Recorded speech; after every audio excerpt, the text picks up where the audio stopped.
Oval shape. Face shape ಉದ್ದವಾಗಿರ್ತೈತಿ, long ಆಗಿರ್ತೈತಿ.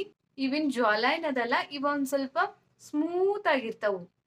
ಈ ಫೇಸ್ ಲೆಂತ್ ಸ್ವಲ್ಪ ಉದ್ದಾಗಿರ್ತೈತಿ ಮತ್ತೆ ಜ್ವಾಲೈನ ಸ್ವಲ್ಪ ಸ್ಮೂತ್ ಆಗಿರ್ತಾವು. ಇಂತ ಫೇಸ್ ಶೇಪಿಗೆ ಓವಲ್ ಫೇಸ್ ಶೇಪ್ ಅಂತ ಹೇಳಿ ಕರೀತಾರು. Round face shape.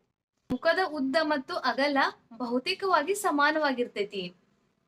ಈ ಫೇಸ್ ದ ಲೆಂತ್ ಮತ್ತು ವಿಡ್ತ್ ಆಲ್ಮೋಸ್ಟ್ ಆಗಿ ಸೇಮ್ ಇರ್ತೈತಿ. ಮತ್ತೆ ಚಿಕ್ಸ್ ಫುಲ್ಲರ್ ಆಗಿ ಇರ್ತಾವು. ಚಿಕ್ಸ್ ಫುಲ್ಲರ್ ಅಂತಂದ್ರ ಈ ಗಲ್ಲುಗಳು ತುಂಬಿದಂಗಿರ್ತಾವು.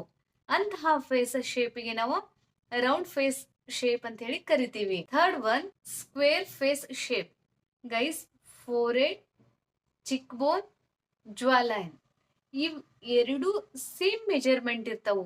ಇವೆಲ್ಲ ಆಲ್ಮೋಸ್ಟ್ ಆಗಿ ಸೇಮ್ ಇರ್ತಾವ. ಇಂತಹ ಫೇಸ್ ಶೇಪಿಗೆ ನಾವು ಸ್ಕ್ವೇರ್ ಫೇಸ್ ಶೇಪ್ ಅಂತ ಹೇಳಿ ಕರಿತೀವಿ. ಮತ್ ಇನ್ನೊಂದ್ ಏನಂತಂದ್ರೆ ಇದೇನ್ ಜ್ವಾಲೈನ್ ಇರ್ತೈತಲ್ಲ ಎಕ್ದಮ್ ಶಾರ್ಪ್ ಆಗಿರ್ತಾವು. ಇಂತಹ ಫೇಸ್ ಶೇಪಿಗೆ ನಾವು ಸ್ಕ್ವೇರ್ ಫೇಸ್ ಶೇಪ್ ಅಂತ ಹೇಳಿ ಕರಿತೀವಿ. ಶಾರ್ಪ್ ಅಂದ್ರ ಎಕ್ದಮ್ ನೀಟ್ ಆಗಿ ಲೈನ್ ಕಾಣ್ತೈತಿ ಜ್ವಾಲೈನ್ದಾಗ ಸ್ಕ್ವೇರ್ ಗತೆ. ಅಂದ್ರ ದವಡೆಯ ಆಕಾರ ಸ್ಪಷ್ಟವಾಗಿರ್ತೈತಿ. ಇದೇನ್ ಬೋನ್ ಅದಲ್ಲ, ಇದರ ಆಕಾರ ಎಕ್ದಮ್ ಸ್ಪಷ್ಟವಾಗಿ ಇರ್ತೈತಿ. ಅಂತಹ ಫೇಸ್ ಶೇಪಿಗೆ ನಾವು ಸ್ಕ್ವೇರ್ ಫೇಸ್ ಶೇಪ್ ಅಂತ ಹೇಳಿ ಕರಿತೀವಿ.